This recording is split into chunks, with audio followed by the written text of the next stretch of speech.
hope you all are keeping well and safe. My name is Divya Raga and I'm a CA working in the financial services industry. I'm hosting today's Industry Connect session organized by Seeker Mentor, an online platform that aims to make quality mentorship more accessible and personalized. By the way, if you're new to Seeker Mentor, we are a career mentorship platform with more than 120 experts from diverse industries. We have, till date, helped more than 5,000 students through our mentorship programs and initiatives, collaborating with more than 40 institutions. You can also book a one-on-one session with your preferred mentor today. We have free resources and live courses too. So if you're interested to know more, you can always check out the links below. Okay, so now coming back to the session, today we are discussing something offbeat, which you might not have come across much. In fact, it's a foreign concept being brought in India. It's a profile called Entrepreneur in Residence, which I will, for my convenience, call EIR because otherwise it'll be like a test of my tongue twisters. So, to discuss this interesting domain, we have the multi-talented Geet Rathi with us. Just to give you a background, Geet is currently working as an EIR at Mosaic Wellness under the brand name Man Matters. So, first of all, I welcome Geet. It is a pleasure to host you, and thanks for joining us. Hey Divya, thank you so much, and it's my pleasure to be here. Looking forward to this. Great. And okay, by the way, congratulations on the recent fundraise at Mosaic. More power to you guys. So Geet, just again, a little bit about Geet. So Geet is an IIM Kozhikode graduate, and he's done his engineering from Vellore Institute of Technology. His LinkedIn profile is in the link, so do check him out. Now I'll request Geet to elaborate more on his journey so far and about his current role at Man Matters. Thanks, Divya. Like you mentioned, I am an EIR at Mosaic Wellness right now, and we are a health tech startup. We started about 2 years back, and I've been a part of the Day Zero team. Have been with them since the very beginning. Of course, the past 2 years have been a roller coaster ride, and something that I've immensely enjoyed myself. What I'm doing here is currently leading the first brand or the first platform that we have that's called Man Matters. It's a health and wellness platform for men, as the name suggests. It's been a fantastic journey. We've over the past 18 months since we started the brand or the platform, we've reached out to and helped almost 300,000 men. We do about close to 100,000 consultations, and we have effectively become the biggest health and wellness platform for men in the country at this point of time. That's been my journey so far, and of course, it was a great experience. Oh, that's fantastic. So coming to the topic that we're discussing, right? We're seeing innumerable startups popping up on account of the positive funding landscape currently. And, with the growing industry pace, right? There are several opportunities for people to work in custom made roles at such startups and get a chance to grow with these companies. For instance, product management, which wasn't spoken much about earlier, is so much around right now. And now we're seeing EIR, as an innovative role. In fact, lately, I've seen many openings on LinkedIn relating to EIR at, various startups. So let us get into the questions. My first basic question would be, what exactly is an entrepreneur in residence? And which type of companies typically offer this kind of a role?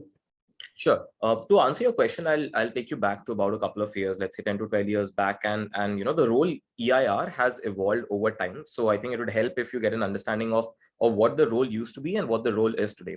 So EIR traditionally has been about 10 to 12 years back, or has been around for about 15 years, but it was typically a role that the venture capital firms would have in their organizations, right? And the idea for this was that at a time when VCs were seeking out for the next promising entrepreneur or the startup to invest into, what they thought would make sense is if they got experienced entrepreneurs and they made them a part of their in-house organization. So these entrepreneurs, typically these are serial entrepreneurs who've done something in the past, would then join the VC organization, and from within the organization they would use the resources of the VC org to ideate and build out a company from the start. And typically what would happen is this would then spin out into a complete startup of its own. later on, right? This was one of the things that's how it started off.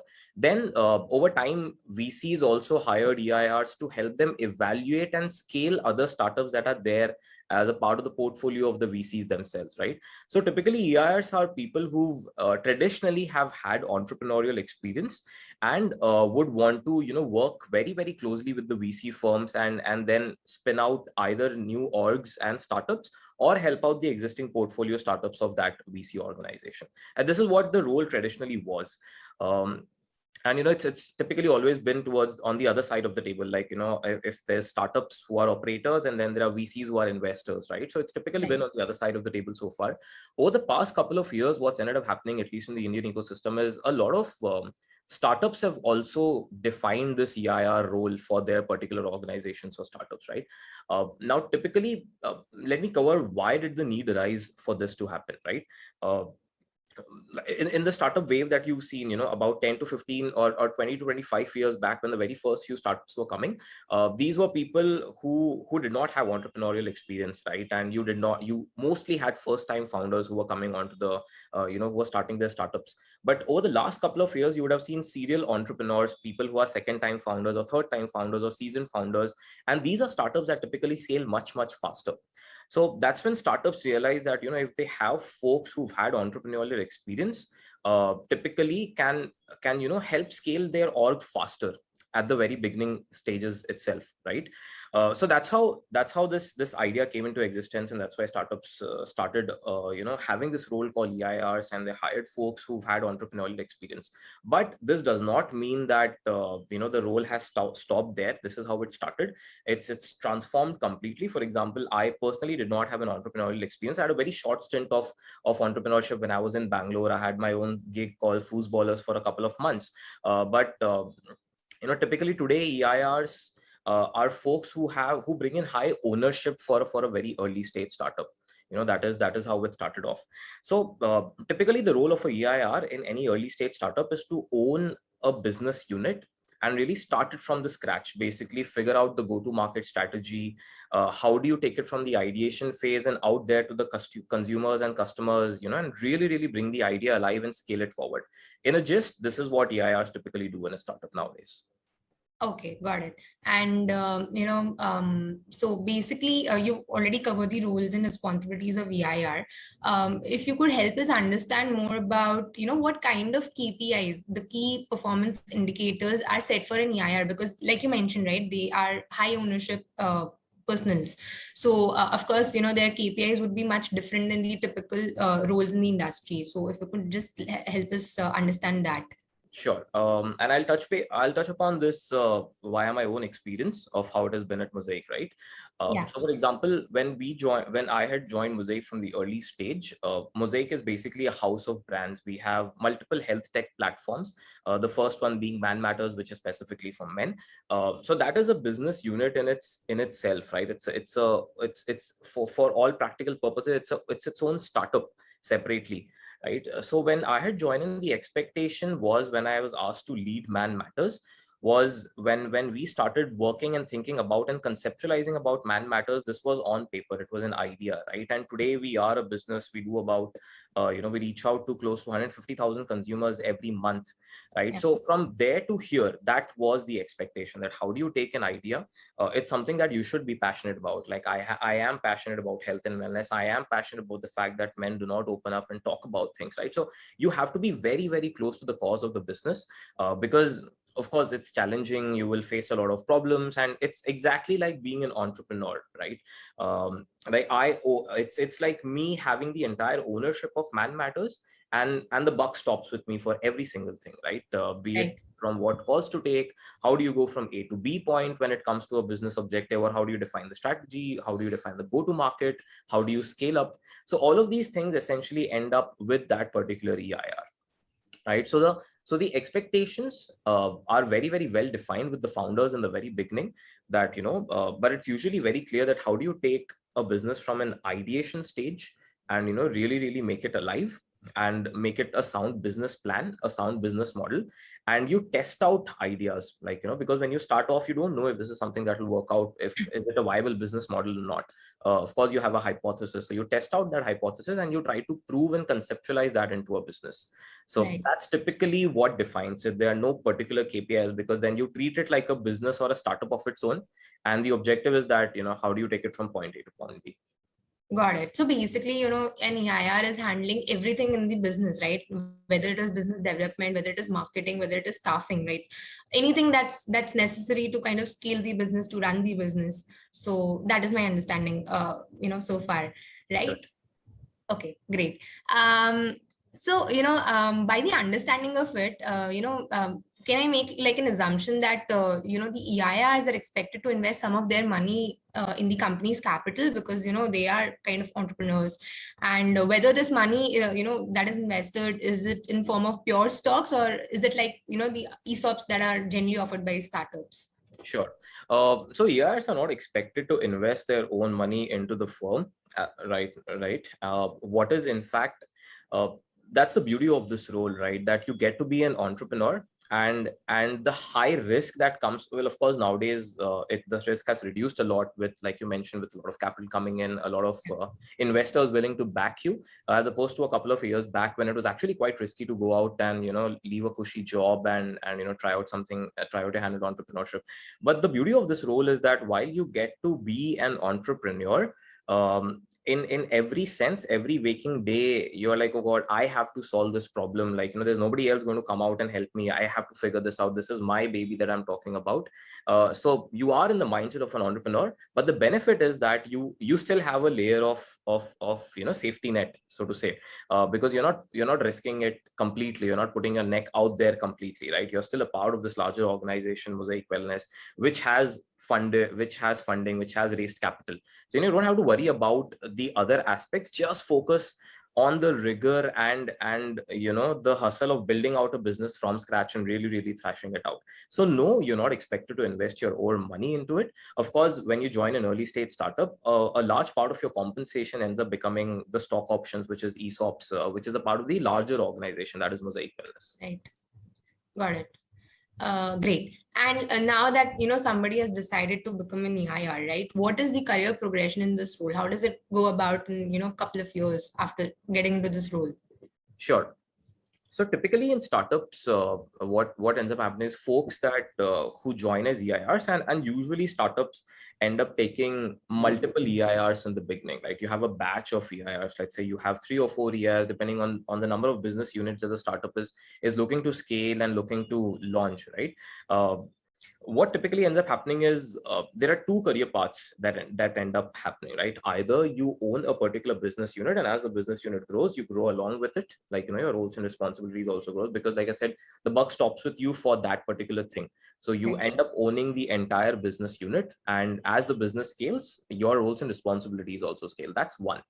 The second thing would end up happening is that in the larger organization, you end up taking multiple roles. Typically, after a couple of years of an EIR stint, folks end up taking a CX role in a startup, right? They could, for example, they could have a stint of CMO, they could have a stint of CFO, because once you've led a business unit, you've seen the multiple aspects, and sometimes you also figure out, okay, this is what my forte is. Of all the myriad of things that I've taken up, let's say, or this is something that I've not learned in my previous stint, so I would want to pick this up as well. So typically, because in startups you have a lot more flexibility in how you define your roles, I think you can end up discussing with the founders that this is how you see your career progressing, and if this is the gap, then you can take up that particular role after that. So it's fairly fluid.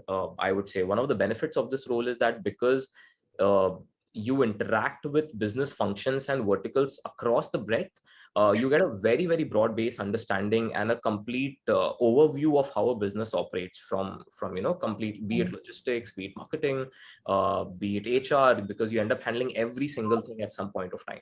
Right. So you get a view for everything, and then you can choose that, this is something that I really like, or this is something that I've not figured. So then I can take up my next role, which is in line with that.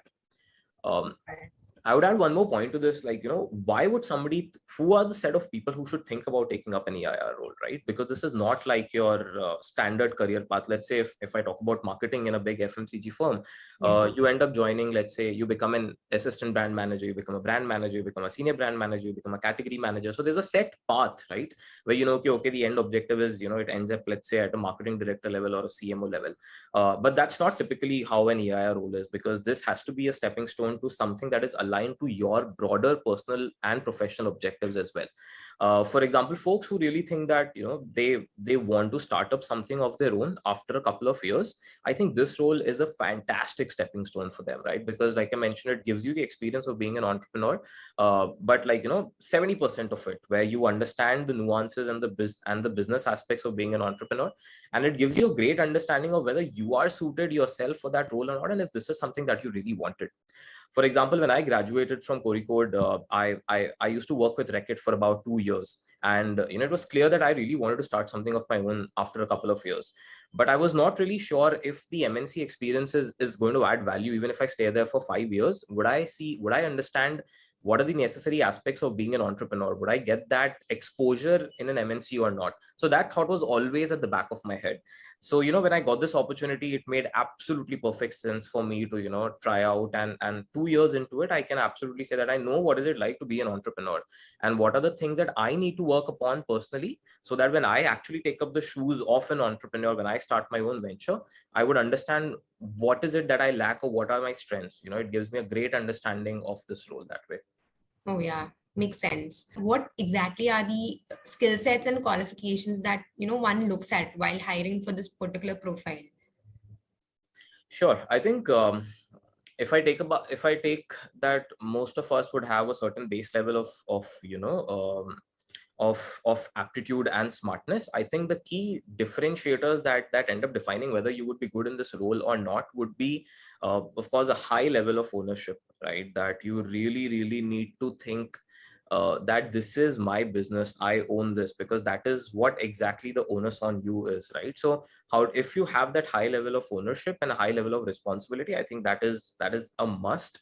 The second thing would be a curiosity mindset, right? Because oftentimes you are in uncertain situations, you don't know how to solve a problem, or you're probably not even aware that this is a problem, right? So you always need to have a curious mindset where you are keen to solve problems. If problems are thrown at you and you enjoy that, then I think that's a must thing to have, because trust me, you're going to have a lot of problems in this sort of a role, right? Mhm. The third thing I would say is is in terms of mindset, that the person should really have a hustling mindset.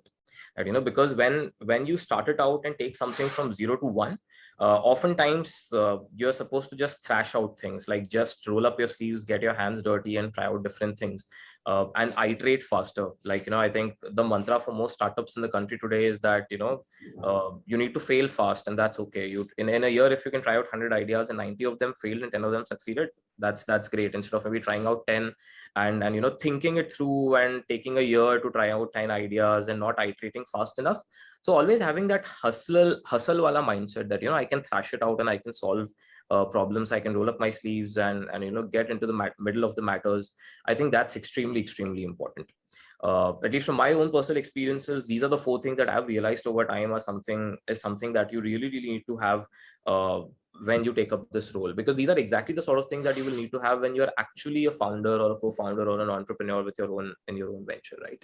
So yeah. Got it. So these are the skill sets. Anything specific on the qualifications that is required? Anything like you need to be an MBA or you need to have a certain degree?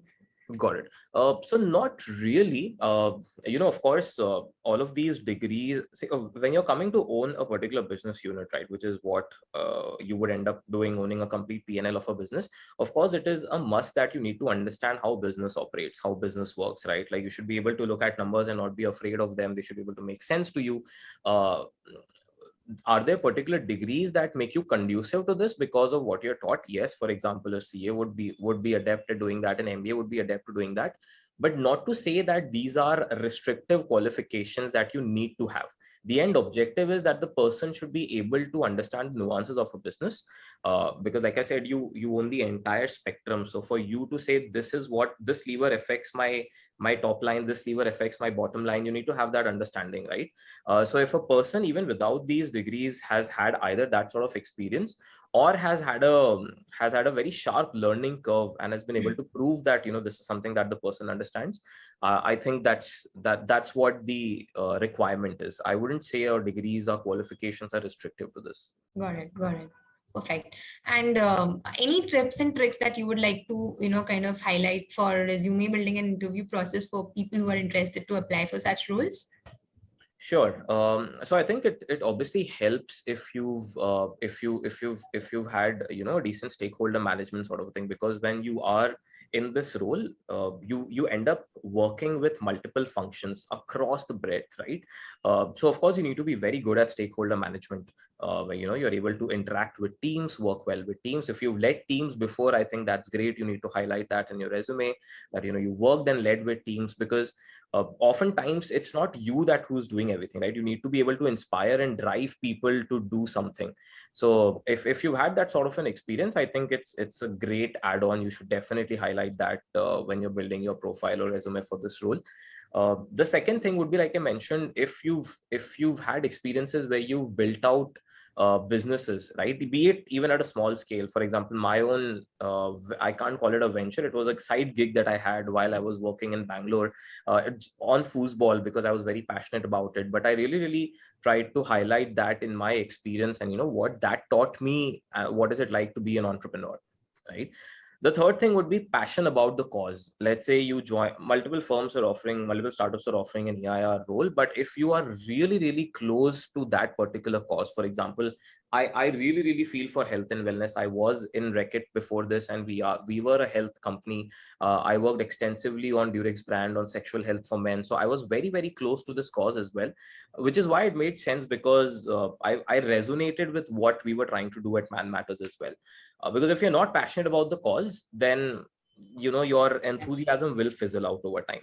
So to be honest, I think what's really important more than your resume building is if you're really passionate, and that has to come out, right? When you are applying for this role, when you are talking to the founders, I think if you're passionate, if you have the conviction, that is always visible, right? And if not, then you better build that passion, or otherwise find roles in only startups that are close to the cause that you really feel something for.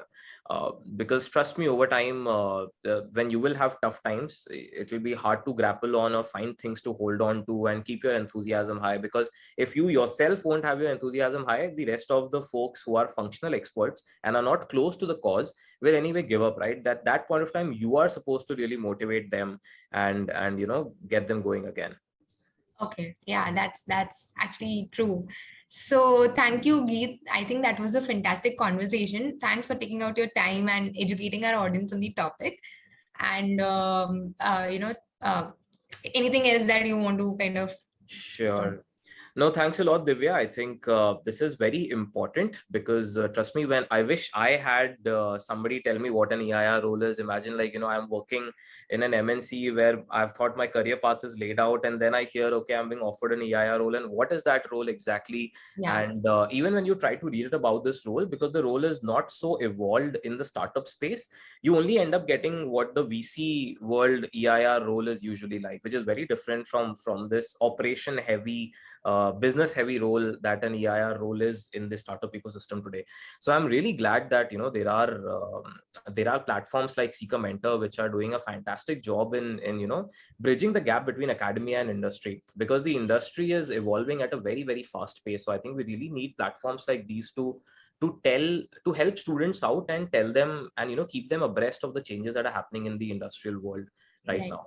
Right. So I am actually very, very glad that, you guys are doing this such a fantastic job. Hats off to you guys and more power to you guys. And, really happy to be here today. Oh, Perfect. Thanks for your kind words again. And pleasure to have you on board. I'm very sure, that the audience will find it pretty insightful. So, back to the audience, if you have any suggestions on the content or topics that you want us to cover, please feel free to drop it in the comment section. Seeker Mentor has planned a lot many interesting topics for the upcoming week, so stay tuned. And please do not forget to subscribe to this channel and follow us on LinkedIn and Instagram to ensure that you do not miss out on the updates on the upcoming sessions. All the links are below, so you can find them. Thank you from all of us at Seeker Mentor, and thanking Geet again for his time today. Have a great day, everyone.